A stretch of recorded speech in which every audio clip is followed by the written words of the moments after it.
Hello guys, Coach Titus here from Inspire Chess, and today we shall learn how to master the endgame. And specifically, I'd like first to start with the basics with regards to mastering the endgame. And you really need to understand how to create passed pawns, and that's where we're going to start today's lesson. So, without wasting time, let's get into it.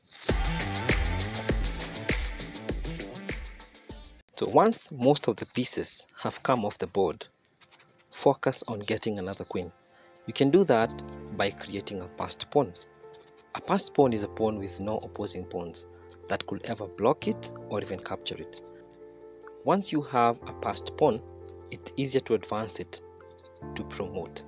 It's even better if you have two passed pawns on adjacent files. Two adjacent passed pawns are called connected pawns, and that makes it more effective for them to promote because they cannot be attacked by an opposing king.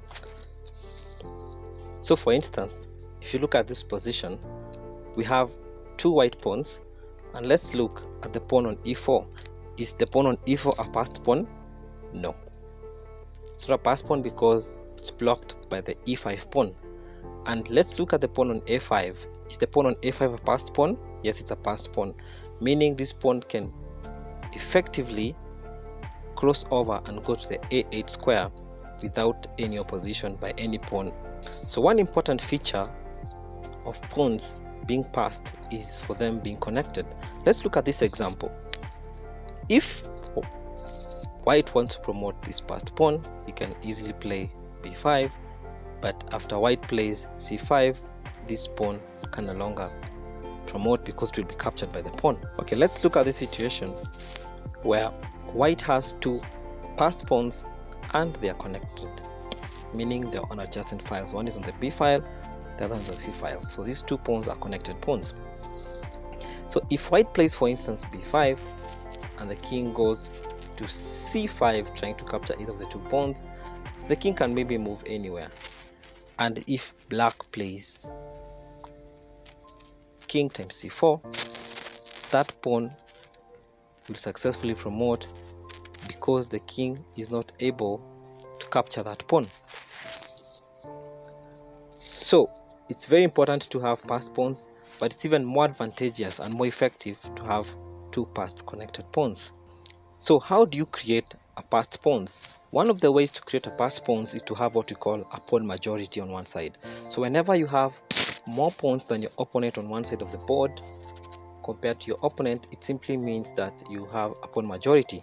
White has a pawn majority on the queen side because he has a pawn on the a file and the b file, compared to only one pawn by black on the a6 square. Yes, black has another pawn on the h7 square, but if you look at the position at the moment, white has a pawn majority, and if you have a pawn majority, you can easily create a passed pawn, but what we call a pawn breakthrough.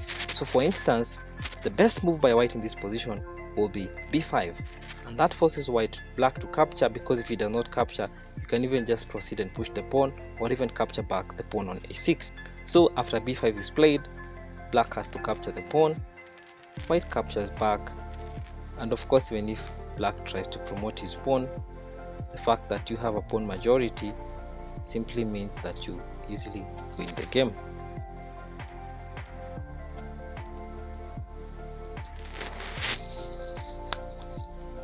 Let's look at a few examples of how to create passed pawns.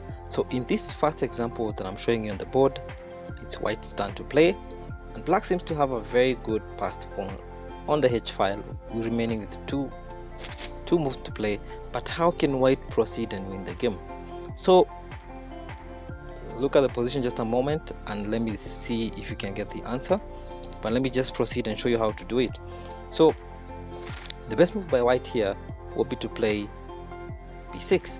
So if you play b6, you're simply trying to create a pawn breakthrough where if he captures the pawn, we shall be able to push the other pawn. But say black does not capture the pawn and just proceed with his idea of promoting, because anyway he gets his pawn faster than us. So in that case, what will be the best move by white? Definitely the best move will not be b7. I'll explain why later. The best move shall be pawn takes a7, and if black promotes the pawn, we shall proceed and promote our pawn with a check, and the king will have to move, and then we shall capture. So it will be important to note that the whole idea with capturing the pawn is so that we have a good check upon promotion by our pawn. If we had just proceeded and pushed b7 after h2, then that would simply just complicate the game for white, because both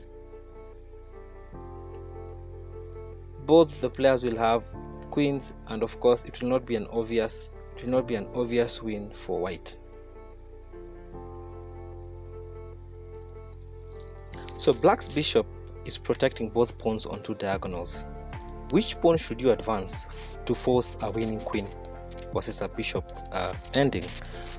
And you need to know that this bishop is overloaded, trying to stop two pawns from promoting, because if you push this pawn, the bishop will capture, and if you push that pawn, also the bishop will capture. But the good thing about that overloading is that you need to understand which pawn to push and how it works. So let's for instance see pushing the b8 pawn. So if you push the b8 pawn and you make it a queen,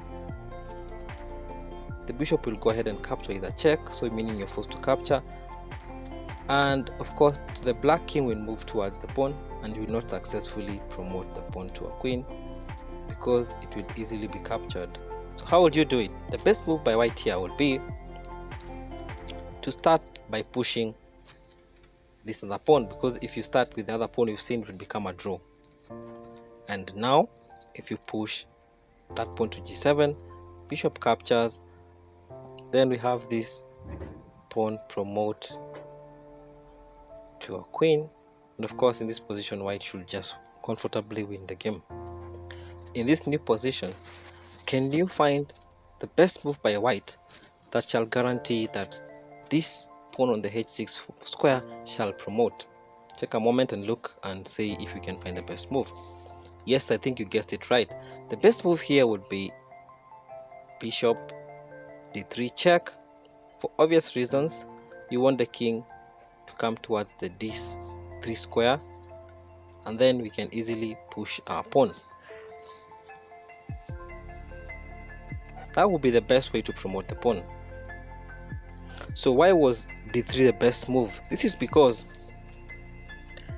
if you had played any other move, for instance you moved bishop like g2 check, the king will just proceed towards your pawn, and should you try to push it, black pushes his pawn, and definitely the dark squared bishop stops that pawn from promoting. That's the whole point. So the reason we checked with the bishop, the reason the check works, if for instance black does not capture the bishop, the pawn will still go ahead and promote. So the whole idea about this puzzle is just to create a scenario where this bishop does not get the open diagonal after he pushes the d4 pawn. Another important concept in creating a passed pawn is how to escort the pawn. Definitely obvious is your opponent will do all he can to ensure that you do not promote a pawn into a queen. And so for you to successfully promote a pawn, you definitely need to give it support. For instance, in this position, if this pawn does not get support from the king, it will just easily be captured by the black king. So how do you ensure you escort your pawn? The best piece to escort the pawn with, usually in the end game, is to escort with the king. So for instance, in this position, the best move by white will be king to a6.